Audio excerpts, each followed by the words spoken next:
Hi කොහොමද ඔයාලට? ඔන්න ඇත්තට අද නම් මට සතුටු දවසක්. මොකද දන්නේම නැතුව අවුරුදු 7ක් ගෙවිලා ගිහිල්ලා. අවුරුදු 7කට පස්සේ අපි මේ ගමන යන්නේ. ඇත්තටම අපි යන්නේ අලුත් ගම. ඒ කිව්වේ මගේ අම්මගේ තාත්තගේ නංගිගේ දුවලගේ ගෙදර. කොරෝනා වසංගතය නිසා එක ප්‍රශ්න නිසා දන්නේම නැතුව අවුරුදු 7ක්ම ගෙවිලා ගියා. මේ යන ගමනේදී මාත් එක්ක ඉන්නවා මගේ චීටි දෙවලා දෙන්නයි, මගේ හස්බන්ඩ්යි මගේ අම්මයි. මගේ අයියයි තාත්තයි වැඩ නිසා එයාලා හෙට එනවා කිව්වා. ඔන්න ආව ගම මගේ චීටියක් අපිට දුන්නා රසම රස නෙල්ලි බීම. වේලවන පෙරේති වගේ බොන විදිය. අපි ආවේ සිකුරාදා රෑනේ. මේ සෙනසුරාදා උදේ. අද හවසට අපි පොඩි ගමනක් යනවා. ඇත්තටම ෆ්ලැට්ස් ගෙවල් වල ඉඳලා මේ වගේ තැනකට ආවම මේ වදින හුළඟත් සනීපයි. මේ බලන්න හැම පැත්තෙම ගස් කොළන්. නැති දෙයක් නැහැ. මේ තියෙන ලෝවි ගහක්. තාම අමුගෙඩි තියෙන්නේ. ලෝවි ඉතන දවසට බලන්න එපා. හරියට නිකන් රතු බල්බ් දාලා වගේ. මේ ලස්සන පරිසරයේ විඳිනකොට දාලා යන්න ලෝබයි. පේනවනේ ඉතින් එයාලට ගානක් නෑ මම මේ වීඩියෝ එකක් කරනවා කියලා.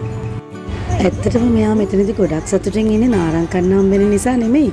අපි ප්‍රැක්සලෙදි ඉතින් කඩෙන් මේවා සල්ලි දීලා ගන්න. ඉතින් මේ විදිහට ගහක් අපේ ඇස් දෙකෙන්ම දැක්කලා එයා මත්ත පහත් කරලා කඩලා කන එකෙත් පොඩි තියනවා නේද සතුටක්. ඇත්තටම මෙතනදී මම ඔයාලට මේ මල පෙන්නන්න ආවේ. අන්තිමට මගේ අතින් මල කැඩුනා. ඒ නිසා මම ෂේප් එකක ඉතින් ඔළුවේ ගහගත්තා. ඒතකොට කවුරුත් මට මොකුත් කියන්නේ නෑනේ. මං ලස්සනයි නේද?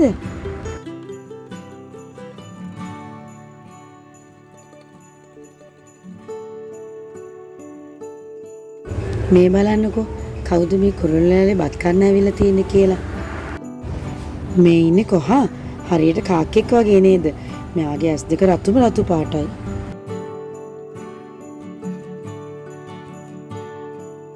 ඔන්න ඉතින් අපි පෙරම් පුරලා මේ නැන්දලා ගෙදර ආවා වගේ අවුරුදු 7කට පස්සේ මම ආසම තැනකට යන්න හදන්නේ. මම විතරක් නෙමෙයි අනිත් අයත් එහෙමයි. අපි යන්න හදන්නේ කන්ද විහාරේ. මේ ඉන්නේ මගේ ගුණෝති නැන්දා. නෑදෑකමින් නැන්දා වුණාට ඉතින් මෙයත් මට ආච්චි වගේ. අවුරුදු 83යි වයස.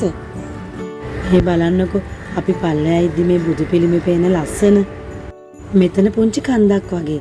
ඇත්තටම මේ කන්ද පාමුල ඉඳන් පන්සලට යනකල්ම මේ විදිහට දෙපැත්තෙම එක වදන් ලියලා කැටයම් කපලා තියෙනවා. මේ ඉන්නේ මගේ ජීවිතේ. මෙයා නිසා තමයි ඇත්තටම අද මායි මගේ දූලා දෙන්නයි මේ විදිහට ලස්සනට hina වෙලා සතුටින් ඉන්නේ. ඇත්තටම පන්සල ඇතුළට ආවට පස්සේ වීඩියෝ කරන්න නම් හිතෙන්නෙම නැහැ. මොකද ඒ තරම් මේ පන්සල ගොඩක් ලොකුයි. අපිට වඳින්න, ඒ වගේම බලන්න ගොඩක් තැන් තියෙනවා. පේනවනේ මෙයාලට ඉතින් කොහේ ගියත් ෆොටෝ තමයි. මේ ඉන්නේ මගේ තාත්තයි අයියයි. ඔව් ඉතින් අපි ගන්න මේ ෆොටෝස් වීඩියෝස් තමයි කවදා හරි අපේ සුන්දර මතකයන් වෙන්නේ නේද?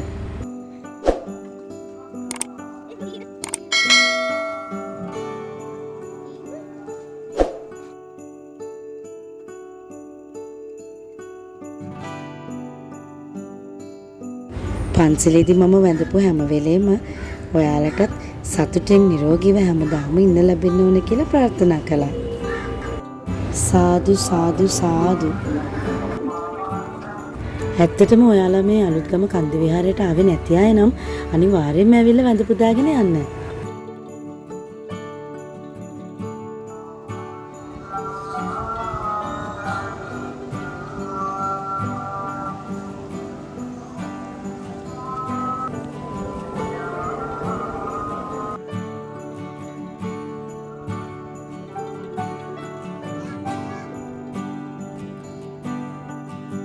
මේ තියෙන්නේ ධාතු මන්දිරය.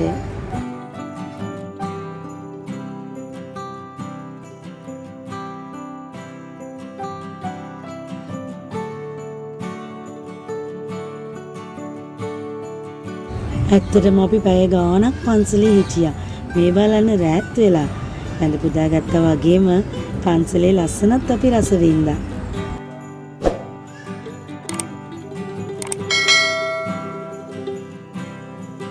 මේ බලන්න රෑ වුණා මේ බුදු පිළිමේ රත්තරන් පාටින් බැබලෙනවා.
මේ බලන්න මේවා වල ලස්සන. ඇත්තටම මේ නිකන් චිත්‍ර නෙවෙයි. මේවා අඹලා තියෙන්නේ. ඒ කියන්නේ මේවා අර පේන එළියට නෙරලා තියෙන්නේ. මේ බලන්නකෝ. පේනවද ලස්සන?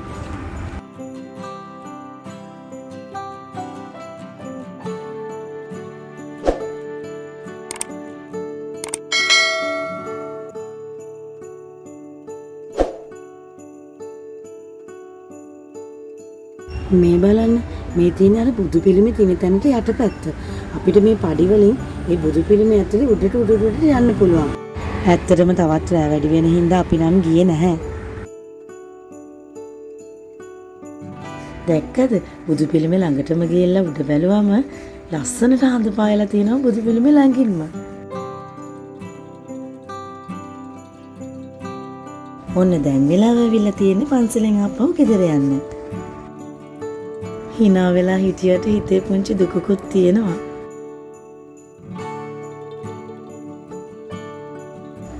මෙතනදී නැන්ද දන්නේ නැහැ මම මේ වීඩියෝ එකක් කරන්න කියලා.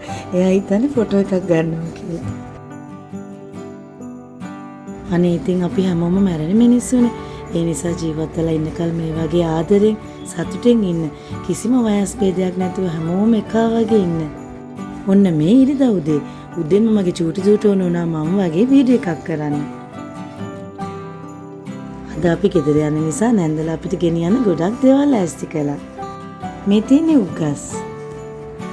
ගෙදර යන්න පිටත් වුණාට ආවේ හිතකින් නෙමෙයි. මගේ නැන්දලා දෙන්නම ගොඩක් ඇඬුවා. යාළුව දාලාවේ ගොඩක් දුකෙන් මොනා කරන්නද? ඇත්තටම ජීවිතේ සතුටු දවස් හරි ඉක්මනට ගෙවෙනවා.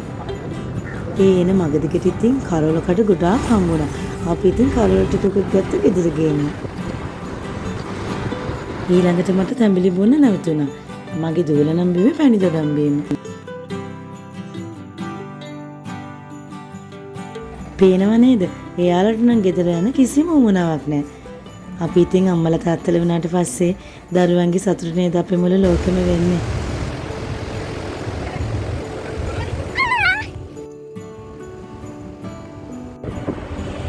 එහෙනම් අපි අලුත් වීඩියෝ එකකින් හම්බෙමු. ඔයාලට සුබ දවසක්.